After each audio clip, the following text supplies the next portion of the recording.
From ice cream scooper to leading man. Proud na ibinahagi ni Michael Sager ang humble beginnings ng kanyang pamilya nang mag-migrate sa Canada. Inspirasyon niya ang kagustong magbigyan or mabigyan ng pamilya ng magandang buhay roon. Ang part 2 ng GMA Integrated News interviews sa lead stars ng Born to Shine, ichichika ni Nelson Canlas.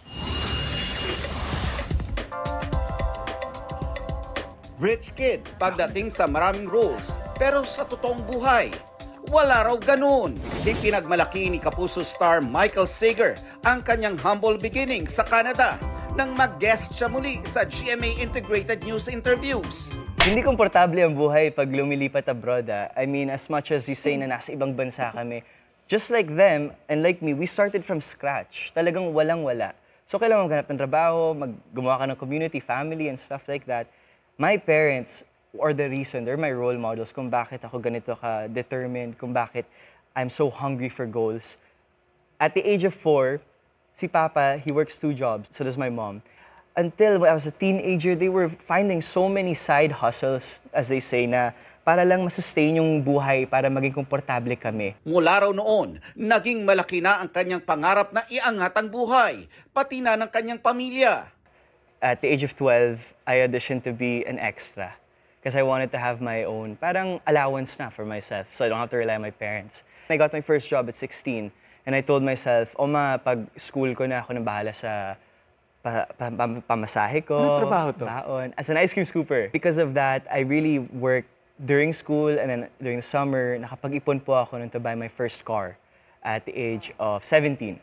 And then after that, I worked in the retail store selling shoes. Hindi man daw ordinaryo ito para sa isang nasa early 20s ang edad. Pero tanggap daw niya ang naging paghahanda para sa kanya ng Panginoon.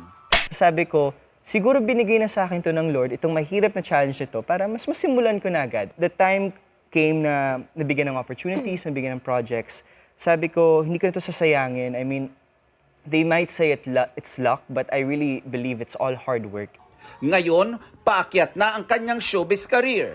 Nakabili na rin siya ng bahay na ipinagmamalaki niyang na-experience na ng kanyang pamilya. Lahat daw dumating sa tamang panahon. When I got evicted from Pinoy Big Brother, sakto, that was the day that they landed in the Philippines. I had no idea. I had no idea when they were coming. A week later, I was able to move into my house, and I'm so thankful for that. And they were able to see it. And they were able to live in it.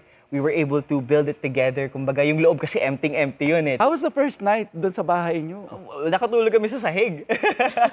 Wala talaga, kasi walang-wala. But wala eh, puno na yung bahay for me kasi nandun lahat ng family ko. Ang ilan sa kanyang mga true-to-life sacrifices at challenges para marating ang kanyang pangarap. Maaring makita sa kanyang karakter bilang Nate Lim sa inaabangang afternoon prime series na Born to Shine. Balik tambalan dito sina Michael at Stephanie at makakasama nila ang ilang previous generation icons. Alay daw ni Michael ang serye sa kanyang pamilya na sinamahan siya sa hirap at ginhawa in pursuit of his showbiz dreams. I'm thankful that you're always here for me.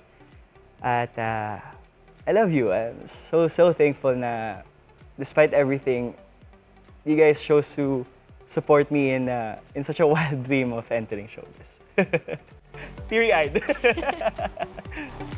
Proud moment. Proud moment. Nelson Canlas, updated sa Showbiz Happenings.